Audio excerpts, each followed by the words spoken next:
Hello friends, welcome to life experience education.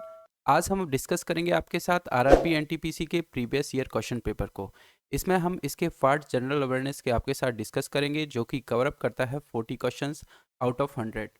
Mission है हमारा railway पार और टारगेट है 40 आउट ऑफ 40 का। ये जो क्वेश्चन पेपर है रेलवे रिक्रूटमेंट बोर्ड रेलवे भर्ती परीक्षा आरआरबी एनटीपीसी 5 अप्रैल 2016 का शिफ्ट फर्स्ट का ये क्वेश्चन पेपर है और इसको हमने कोट किया है पेपर सेट 14 से। इसकी जो लैंग्वेज रहने वाली है क्वेश्चन पेपर की, ये रहेगी हिंदी में। तो आइए स्टार्ट करते हैं बिना किसी देरी के क्वेश्चन नंबर फर्स्ट के साथ। 14 दिसंबर 2015 को जारी हुई मानव विकास सूचकांक रिपोर्ट के अनुसार भारत का स्थान कौन सा है? तो जो 2015 में मानव सूचकांक रिपोर्ट आया था उसमें भारत का रैंकिंग था 130, यानी कि 130 इंडिया की रैंकिंग थी। तो बी इसका हो जाएगा करेक्ट आंसर। अब बात करें मानव विकास सूचकांक, ये होता क्या है? यानी कि ह्यूमन डेवलपमेंट इंडेक्स। और इसको क्या होता है, इसके अंदर जो जीवन प्रत्याशा है, जीवन जीने का तरीका, शिक्षा और आय, इन सभी को का एक सूचकांक तैयार किया जाता है और उनको सांख्यिकी सूचकांक कहा जाता है। और इस मेथड को किसके द्वारा? अर्थशास्त्री महबूब उल हक ने तैयार किया था। और पहला मानव विकास सूचकांक कब जारी किया गया था? 1990 में, 1990 में पहला मानव विकास जो सूचकांक है जारी किया गया था। तब से हर साल ये जो संयुक्त राष्ट्र विकास कार्यक्रम है, यानी कि UNDP, United Nation Development Programme है, इसको हर साल प्रदर्शित करता है। साथ ही में बात करें 2019 की, 2019 की जो रिपोर्ट थी उसमें इंडिया ने 129वां स्थान ग्रहण किया था, यानी कि 130 से 129वें स्थान के पायदान पर आया है। और कितनी कंट्री पार्टिसिपेट करती हैं इसमें? 189। और फर्स्ट स्थान पर कौन रहा है, ये भी आपसे पूछा जा सकता है। तो नॉर्वे है फर्स्ट नंबर पर। इतना कुछ इस क्वेश्चन से रिलेटेड आपको याद रखना है। बी है करेक्ट आंसर। नेक्स्ट क्वेश्चन है, जड़त्व यानी कि इनर्शिया का नियम किसके द्वारा प्रतिपादित किया गया था? तो जो जड़त्व का है, इनके जो पहला नियम है ये किसके द्वारा? आइजैक न्यूटन के द्वारा ये दिया गया था। तो ए इसका हो जाएगा करेक्ट आंसर। अब जड़त्व का नियम कहता क्या है? जो जड़त्व का नियम है, इनर्शिया का नियम है, ये जो है न्यूटन का फर्स्ट लॉ माना जाता है, फर्स्ट लॉ। और इसको नाम दिया गया फर्स्ट लॉ ऑफ इनर्शिया। इसके अनुसार क्या है, इसमें जो जड़त्व का नियम है, यदि कोई वस्तु विराम अवस्था में है तो वो विराम ही रहना चाहेगी। और कोई वस्तु समान वेग से यदि गतिशील है तो वो एक समान वेग से ही गतिशील रहना चाहती है, जब तक कि उस पर कोई बाह्य बल ना लगे। तब तक वह अपनी अवस्था परिवर्तन के लिए विवश ना कर दे, उसमें वो ही मोमेंटम रहेगा। तो ये है आइजैक न्यूटन का फर्स्ट लॉ और लॉ ऑफ इनर्शिया, यानी कि जड़त्व का नियम इसको कहा जाता है। तो ए इसका हो जाएगा करेक्ट आंसर। नेक्स्ट है, भारत वन रिपोर्ट 2015 के अनुसार कुल भौगोलिक क्षेत्र का कितना हिस्सा वनों और वृक्षों से आरक्षित है? तो कितना हिस्सा है? 24.16, यानी कि डी इसका हो जाएगा करेक्ट आंसर। और बात करें, ये जो रिपोर्ट है 2015 की है। अब करंट में हम देखें, जो 2019 की जो रिपोर्ट आई है उसमें 24.56% बताया गया है कुल क्षेत्रफल। जो देश के कुल क्षेत्रफल का 24.56% जो है वन और वृक्षावरण ये बताता है। साथ ही में बात करें, जो मध्य प्रदेश है, मध्य प्रदेश देश का सबसे बड़ा वन क्षेत्र है, ये भी आपको रखना है याद। जो मध्य प्रदेश है देश का सबसे बड़ा वन क्षेत्र एरिया है। और भौगोलिक क्षेत्र के प्रतिशत के रूप में वन आवरण के संदर्भ में देखा जाए तो प्रथम नंबर पर जो शीर्ष 5 राज्य हैं उसमें मिजोरम 85.41%, अरुणाचल प्रदेश 79.63, उसके बाद आते हैं मेघालय, मणिपुर और नागालैंड। तो ये भी आपको इसके साथ याद रखना है। तो डी हो जाएगा करेक्ट आंसर। नेक्स्ट क्वेश्चन की तरफ बढ़ते हैं। यूएसए का राष्ट्रीय खेल कौन सा है? तो यूएसए का राष्ट्रीय खेल आप सभी को पता है कि बेसबॉल है। तो डी इसका हो जाएगा करेक्ट आंसर। साथ ही में बात हो रही है यूएसए की, तो यहाँ का जो कैपिटल है यूएसए की, ये क्या है? Washington DC. क्या है कैपिटल? वॉशिंगटन डीसी कैपिटल है। और यहाँ पर जो नए प्रेसिडेंट बने हैं उनका नाम भी आपको याद रखना है, जो बिडेन। ये नए प्रेसिडेंट हैं। और इससे एक और क्वेश्चन बनेगा कि उपराष्ट्रपति कौन बनी है। तो पहली महिला जो भारतीय मूल की उपराष्ट्रपति बनी है वो है कमला हैरिस। तो ये आपको याद रखना है यूएसए से। डी हो जाएगा करेक्ट आंसर। नेक्स्ट क्वेश्चन है कार पेट्रोल लोकोमोटिव रिलेटेड है किससे, कोल से। तो सी हो जाएगा करेक्ट आंसर। क्वेश्चन नंबर 6 है आईसीसी के भ्रष्टाचार रोधी निगरानी दल के लिए नामित क्रिकेटर का नाम क्या है। तो ये कौन है क्रिकेटर, राहुल द्रविड़, यानी कि डी इसका हो जाएगा करेक्ट आंसर। राहुल द्रविड़ को जो आईसीसी में भ्रष्टाचार रोधी होती है, भ्रष्टाचार को रोकने के लिए निगरानी दल के लिए नामित किया गया है राहुल द्रविड़ को। तो डी हो जाएगा इसका करेक्ट आंसर। साथ ही में बात करें आईसीसी की, तो आईसीसी क्या है, इंटरनेशनल क्रिकेट काउंसिल। क्या है, आईसीसी इंटरनेशनल क्रिकेट काउंसिल। इसका फॉर्मेशन जो हुआ है 1909 में। हेडक्वार्टर कहाँ पे है, दुबई में। इसको कई बार हम डिस्कस कर चुके हैं, जो वीकली करंट अफेयर सीरीज हमारा चलता है उसमें काफ़ी बार हम इसको डिस्कस कर चुके हैं। और इसका जो बात करें सीईओ कौन है, इसके सीईओ है मनु स्वामी। और इससे एक और क्वेश्चन बन सकता है कि इसके जो प्रेसिडेंट बने हैं ये कौन कौन बने हैं, अभी बने हैं ये ग्रेग वार्कले। एक वार्कले इसके बने हैं प्रेसिडेंट। पहले कौन थे, इमरान ख्वाजा जो कि इंटर्म प्रेसिडेंट थे, और इनके पहले थे शशांक मनोहर जिन्होंने इस्तीफा दिया था, और इनके बाद बने थे जो इंटर्म प्रेसिडेंट थे इमरान ख्वाजा, और अब बन गए हैं ग्रेग वार्कले। तो ये आपको याद रखना है। डी है करेक्ट आंसर। नेक्स्ट है इसरो ने एस्ट्रोसैट नामक भारत के पहले समर्पित खगोल विज्ञान उपग्रह मिशन का शुभारंभ कब किया। तो ये किया है 2015 में। तो डी इसका हो जाएगा करेक्ट आंसर। इस टाइप के जो क्वेश्चन बनते हैं कब किया है, तो जिस वर्ष में क्वेश्चन पेपर होता है उसके आसपास ये डेट होती है। तो ये 2016 का क्वेश्चन पेपर है, तो ये किया गया था 2015 में। तो डी हो जाएगा करेक्ट आंसर। साथ ही में बात करें इसरो की, तो इसरो क्या है, इसरो का फुल फॉर्म है इंडियन स्पेस रिसर्च ऑर्गेनाइजेशन। क्या है, इंडियन स्पेस रिसर्च ऑर्गेनाइजेशन। और इसका फॉर्मेशन कब हुआ है, 1969 में इसका फॉर्मेशन हुआ है। और बात करें हेडक्वार्टर की, तो कहाँ पर है, बेंगलोर। बेंगलोर में है इसका हेडक्वार्टर। और इसके जो चेयरमैन है कौन है, के शिवान है चेयरमैन। और इनसे एक और क्वेश्चन बन सकता है, प्रेजेंट में इंपॉर्टेंट है। इनको क्या दिया गया है, इनको विश्वेश्वरैया प्रौद्योगिकी विश्वविद्यालय के द्वारा डॉक्टर ऑफ साइंस, क्या, डॉक्टर ऑफ साइंस की उपाधि इनको दी गई है। तो ये भी बहुत इंपॉर्टेंट क्वेश्चन है, आने वाले जो एग्जाम्स हैं आरआरबी एनटीपीसी का, उसमें ये पक्के में क्वेश्चन बन सकता है। तो इनको आपको याद रखना है। और साथ ही में ये किसके द्वारा, कर्नाटका के गवर्नर वजुभाई वाला ने इनको दिया है। तो डी हो जाएगा करेक्ट आंसर। नेक्स्ट क्वेश्चन है नेट तटस्थता। नेट तटस्थता, नेट न्यूट्रलिटी का क्या अर्थ है। अब नेट जो न्यूट्रलिटी है, तटस्थता है, इसका मतलब क्या है।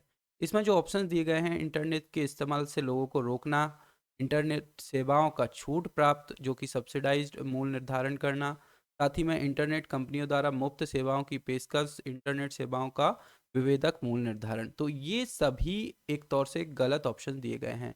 न्यूट्रलिटी का मतलब क्या होगा, जो इंटरनेट पर जो यूज़र होंगे, यानी कि जो भी व्यक्ति इंटरनेट को चला रहे हैं, जो यूज़र होंगे, उनके साथ क्या होना चाहिए, जो यूज़र हैं उनको सोशल मीडिया पर क्या होना चाहिए, समानता का व्यवहार किया जाए। अर्थात सभी यूजर्स को social media, email, voice call, online shopping, ये सब जो यूट्यूब वीडियो वगैरह जैसी सुविधाओं का इस्तेमाल करने के लिए इंटरनेट की एक समान स्पीड और एक्सेस उपलब्ध होना चाहिए, ये इसका मतलब है। तो ये क्वेश्चन कैंसिल किया गया था, इग्नोर किया गया था। तो आगे बढ़ते हैं हम क्वेश्चन नंबर 9 की तरफ। RMAB दवा अपने वर्ग में दुनिया की पहली तेजी से काम करने वाली दवा जल्द ही भारत में लॉन्च होने वाली है। यह दवा किस बीमारी में काम आती है। तो ये जो दवा है ये रेबीज रोधी दवा है। तो बी इसका हो जाएगा करेक्ट आंसर। नेक्स्ट क्वेश्चन की तरफ बढ़ते हैं। अल्फ्रेड नोबल ने किसका आविष्कार किया था। तो ये बहुत ही सिंपल क्वेश्चन है। इनके द्वारा आविष्कार किया गया था डायनामाइट यानी कि बारूद का। तो सी इसका हो जाएगा करेक्ट आंसर। पहले के जो हमने डिस्कस किए हैं क्वेश्चन पेपर, उनमें भी ये क्वेश्चन पूछा गया था। तो ये डायनामाइट का इन्होंने आविष्कार किया था। और इससे एक और क्वेश्चन पूछा गया है, जो इन्होंने डायनामाइट का आविष्कार किया है, बारूद का आविष्कार किया है, तो ये किस वर्ष में किया था? तो ये किया था 1867 ईस्वी में। और साथ ही में बात करें ये कहाँ के निवासी थे, तो ये थे स्वीडन के निवासी। तो डी सी हो जाएगा करेक्ट आंसर इस क्वेश्चन का। क्वेश्चन नंबर 11 है, भारत का संविधान देश को लागू कब हुआ था? 26 जनवरी को हम मनाते हैं संविधान डे के रूप में, गणतंत्र दिवस के रूप में। ए हो जाएगा इसका करेक्ट आंसर। 26 जनवरी 1950 को ये पूर्णतः लागू हुआ था। तो ए हो जाएगा करेक्ट आंसर। नेक्स्ट क्वेश्चन की तरफ बढ़ते हैं। निम्नलिखित में से कौन भारतीय रेलवे के एक क्षेत्र जो कि जोन को नहीं दर्शाता है? तो जो जोन है, पहले तो बात करें कितने टोटल जोन है भारतीय रेलवे में, तो टोटल 21 जोन है। 21 जोन है। अब वो डिसाइडेड है अलग अलग डायरेक्शन से, तो ये ईस्ट, वेस्ट और नॉर्थ एंड साउथ। तो ये अपोजिट में कभी आपको देखने को नहीं मिलेंगे। तो ऑप्शंस के हिसाब से चलें। अब देखिए ये कौन सा हो जाएगा, साउथ ईस्ट सेंट्रल रेलवे, यानी कि इस रीजन में साउथ ईस्ट सेंट्रल रेलवे। अब इस पर कंफ्यूजन आता है, ECOR ये कौन सा है? तो ये है ईस्ट कोस्ट। कौन सा है? East coast. East coast railway zone आता है ये, ECOR इसको बोला जाता है, ईस्ट कोस्ट रेलवे जोन।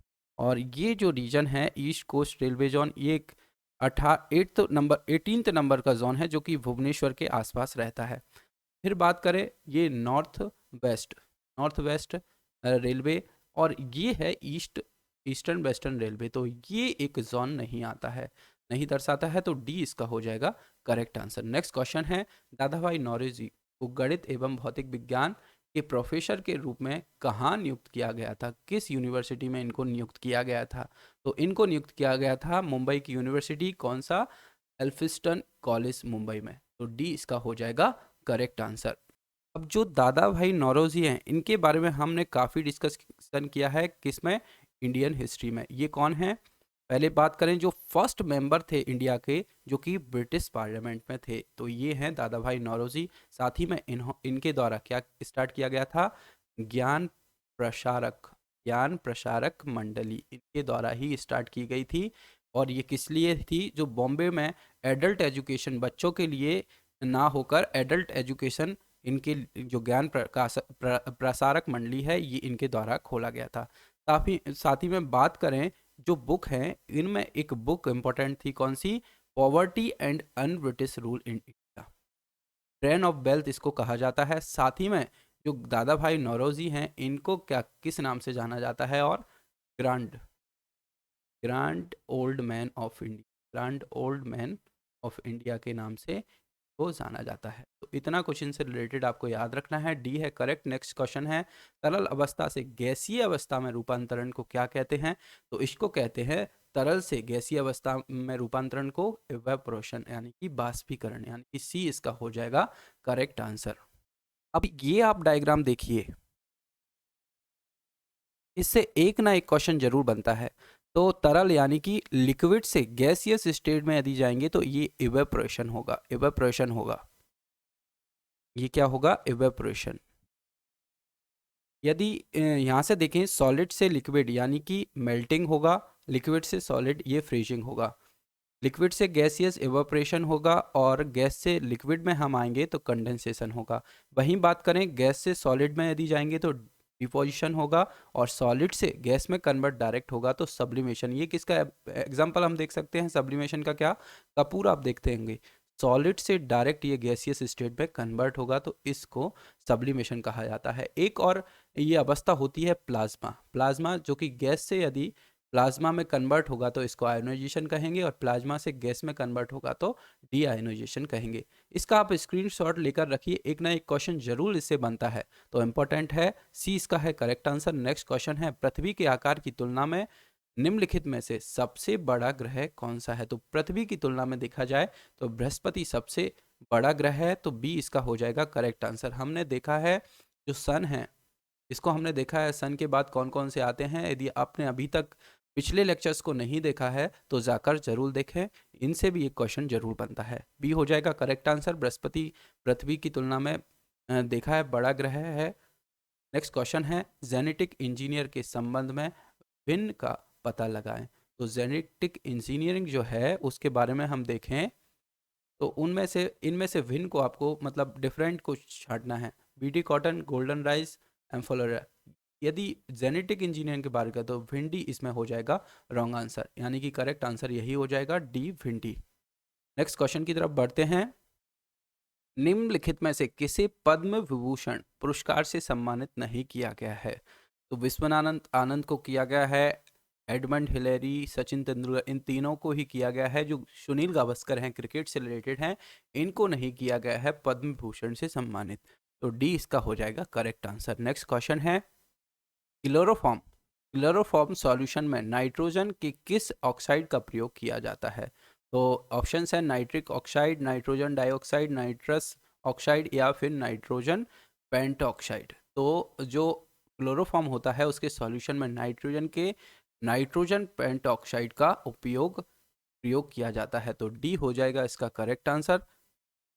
साथ ही में यदि बात करें जो क्लोरोफॉर्म्स होता है इसका केमिकल फॉर्मूला भी पूछ लिया जाता है, तो ये होता है CHCl3।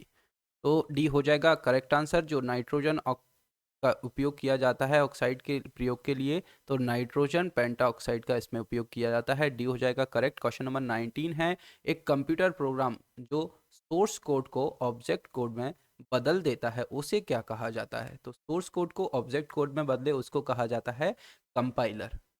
ये हो जाएगा इसका करेक्ट आंसर। नेक्स्ट क्वेश्चन है, MS वर्ड में कौन सी कुंजी संयोजन का प्रयोग एक कार्य को पहले जैसा करने के लिए किया जाता है? कंट्रोल Z का उपयोग किया जाता है। यदि हम इसमें कुछ एडिटिंग कर रहे हैं तो गलती से चेंज हुआ है तो उसको फिर से उसी में चेंज करने के लिए कंट्रोल Z का उपयोग किया जाता है। कंट्रोल V हमने बताया था पेस्ट के लिए उपयोग किया जाता है, और कंट्रोल C जो है कॉपी के लिए यूज़ किया जाता है। तो बी है इसका करेक्ट आंसर। नेक्स्ट क्वेश्चन है, पानीपत रिफाइनरी किसके अंतर्गत आती है? तो जो पानीपत रिफाइनरी है ये आती है IOCL के अंतर्गत। IOCL यानी कि ए हो जाएगा इसका करेक्ट आंसर। साथ ही में बात करें IOCL के बारे में तो इसका फुल फॉर्म क्या है? Indian oil corporation limited. और इसका फॉर्मेशन पूछा जाता है कब है? 1959 को इसका फॉर्मेशन हुआ है। हेड क्वार्टर है न्यू दिल्ली में। न्यू दिल्ली में इसका हेड क्वार्टर है। और साथ ही में बात करें इसके चेयरपर्सन की, तो चेयरपर्सन हमने आई थिंक इसका भी हमने डिस्कस किया है। तो कौन है इसके चेयरपर्सन? श्रीकांत माधव वैद्य। कौन है? श्रीकांत माधव वैद्य। तो ये आपको याद रखने हैं इंपॉर्टेंट जो ऑर्गेनाइजेशन होती हैं उनके चेयरपर्सन, और इनका फॉर्मेशन कहाँ हुआ है, और इसका हेड क्वार्टर कहाँ पर है, ये चीज़ें पूछी जाती हैं। तो ए हो जाएगा इसका करेक्ट आंसर। नेक्स्ट क्वेश्चन की तरफ बढ़ते हैं। प्रक्रिया के द्वारा आहार नली में किस भोजन जाता है? आहार नली में किस भोजन जाता है? तो आहार नली में जो भोजन जाता है उसको कहा जाता है इंजेशन, यानी कि अंतःग्रहण इसको कहा जाता है। तो ए इसका हो जाएगा करेक्ट आंसर। नेक्स्ट क्वेश्चन की तरफ बढ़ें। क्वेश्चन नंबर 23, 1971 से पहले भारत पाकिस्तान युद्ध किस वर्ष हुआ था? तो ये हुआ था 1965 में, यानी कि डी इसका हो जाएगा करेक्ट आंसर। नेक्स्ट क्वेश्चन की तरफ बढ़े। कुष्ठ रोधी दिवस कब मनाया जाता है? कुष्ठ रोधी दिवस ये मनाया जाता है कब? 30 जनवरी 2016 को ये मनाया गया था। कब मनाया गया था? 30 जनवरी 2016 को।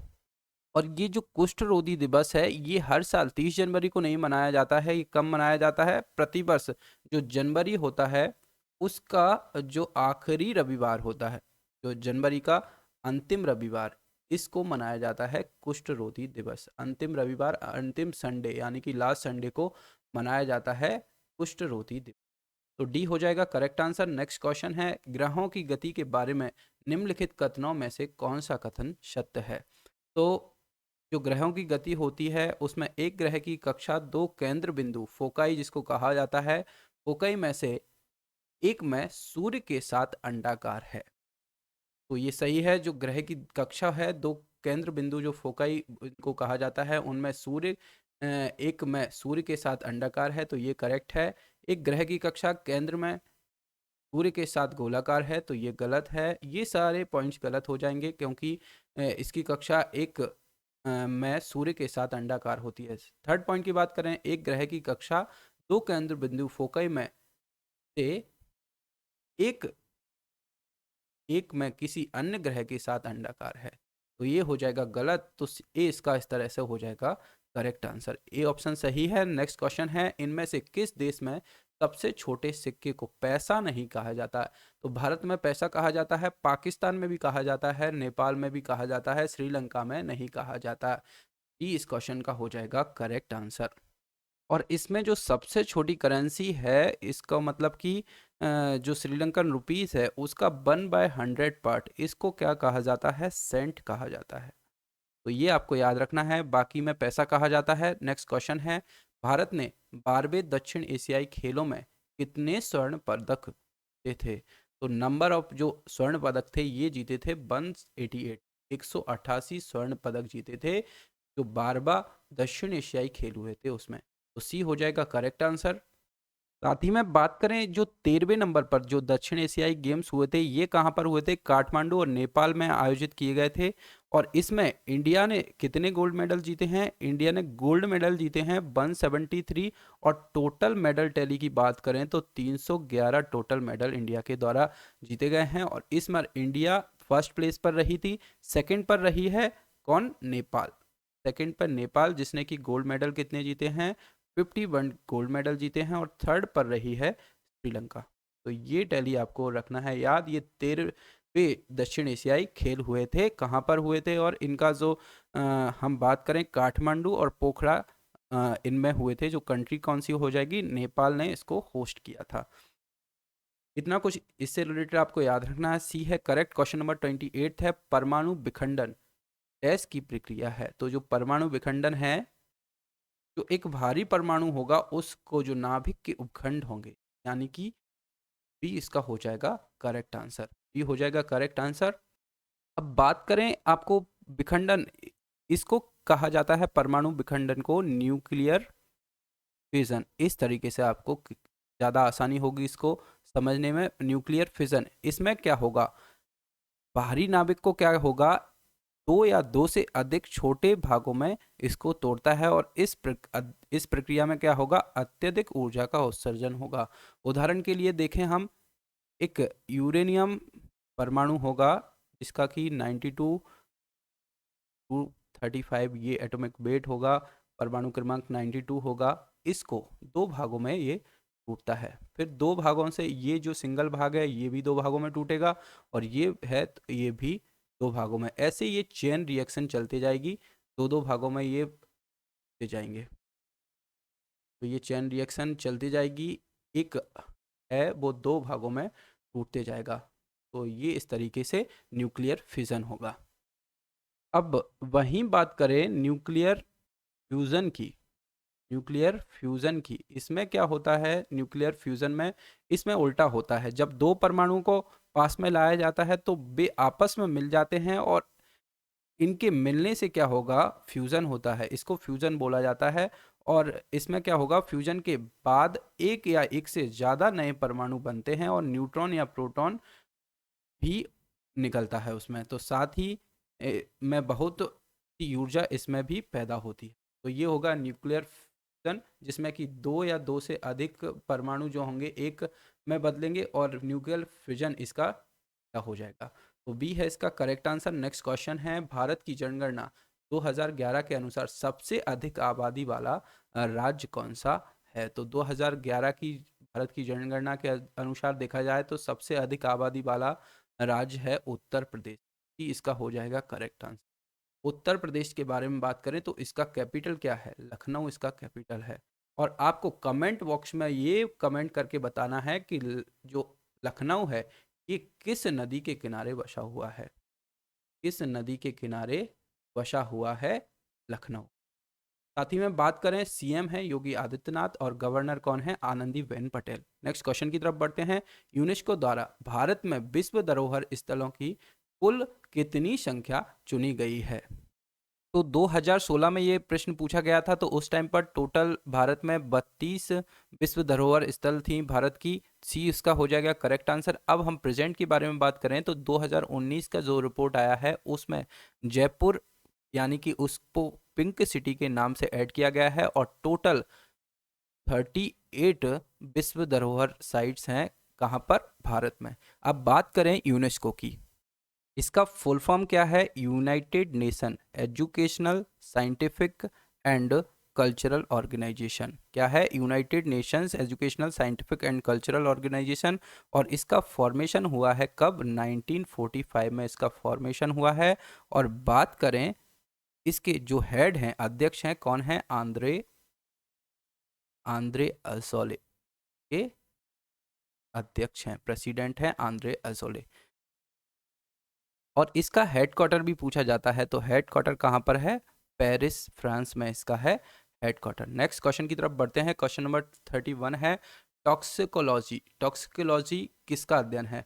टॉक्सिक कुछ चीज़ें होती हैं, उनको क्या बोला जाता है? जहर से रिलेटेड होंगी, यानी कि जहर से रिलेटेड है, इसके अध्ययन को जहर से रिलेटेड कहा जाएगा। तो बी हो जाएगा करेक्ट आंसर। नेक्स्ट क्वेश्चन है आईएसआई का पूरा नाम क्या है? तो आईएसआई क्या है? इंटर सर्विसेज इंटेलिजेंस, यानी कि ए इसका हो जाएगा करेक्ट आंसर। और आईएसआई एक क्या है? पाकिस्तान की एक इंटेलिजेंस सर्विसेज है। और इसका यदि फॉर्मेशन के बारे में बात करें तो 1948 में इसका फॉर्मेशन हुआ है। हेडक्वार्टर कहाँ पर है? इस्लामाबाद में। और इसके लेफ्टिनेंट जो जनरल हैं, ये कौन है? फैज़ हामिद इसके कौन है? लेफ्टिनेंट जनरल, यानी कि जो एग्जीक्यूटिव हेड होंगे वो हैं फैज़ अहमद। ये हो जाएगा करेक्ट आंसर। नेक्स्ट क्वेश्चन है तवांग। तवांग मठ कहाँ स्थित है? तो जो तवांग मठ है ये है अरुणाचल प्रदेश में स्थित, यानी कि सी इसका हो जाएगा करेक्ट आंसर। और बात करें अरुणाचल प्रदेश की, इसका कैपिटल क्या है? ईटानगर। ईटानगर है इसका कैपिटल। और इसके जो गवर्नर हैं, कौन है? बीडी मिश्रा। बीडी मिश्रा हैं गवर्नर इसके। और साथ ही में बात करें चीफ मिनिस्टर की, तो कौन है? पेमा खांडू जी। पेमा खांडू ये हैं चीफ मिनिस्टर यहाँ के अरुणाचल प्रदेश के। साथ ही में जो बॉर्डर हो, इंडिया चाइना बॉर्डर यहाँ पर मैकमोहन लाइन के नाम से जाना जाता है, ये भी याद रखना है। अरुणाचल प्रदेश के साथ जो चाइना का बॉर्डर होता है उसको मैकमोहन लाइन कहा जाता है। सी है करेक्ट आंसर। नेक्स्ट क्वेश्चन है भारतीय संसद के संबंध में विषम का पता लगाएं। बजट सत्र, ग्रीष्म सत्र, मानसून सत्र या फिर शीतकालीन सत्र। तो इसमें से आपको डिफरेंट को अलग करना है। तो आप सभी को पता होगा बजट सेशन होता है, ये करेक्ट है।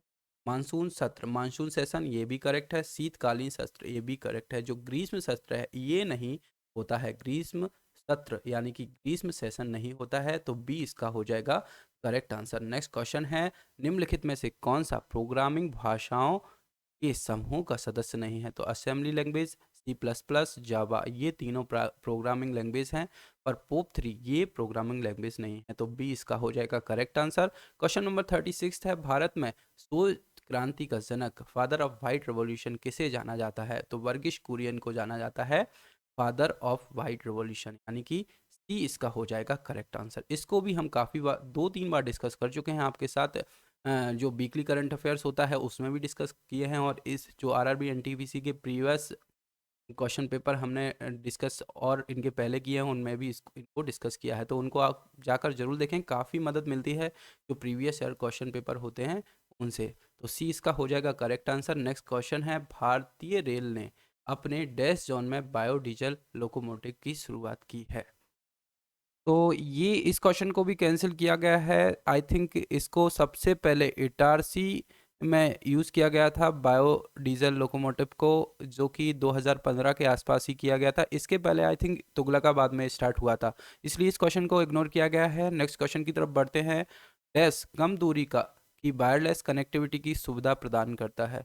तो हमने देखा है जो ब्लूटूथ है वो कम दूरी के लिए वायरलेस कनेक्टिविटी की सुविधा प्रदान करता है। तो सी इसका हो जाएगा करेक्ट आंसर। नेक्स्ट क्वेश्चन के बारे में देखें। उस भारतीय सैनिक का नाम क्या है जो फरवरी 2016 में सियाचिन ग्लेशियर में हिमस्खलन में बच गया था, लेकिन गंभीर चोटों की वजह से बाद में अस्पताल में उसका निधन हो गया? तो कौन थे? एच कोप्पड़। सी इसका हो जाएगा करेक्ट आंसर। नेक्स्ट क्वेश्चन है फ्रांसीसी खोजकर्ता वास्को डी गामा पहली बार समुद्र के रास्ते भारत में कहाँ उतरा था? तो ये कहाँ उतरा था? केरल के कप्पड़ में ये उतरा था। तो ए इसका हो जाएगा करेक्ट आंसर। और वास्को डी गामा के बारे में बात करें तो ये कब आया था? 1498 में। इनके पहले कौन आए थे? 1492 में। कौन आया था? कोलंबस। कोलंबस पहली बार आया था और ये कहाँ आया था? बहामास।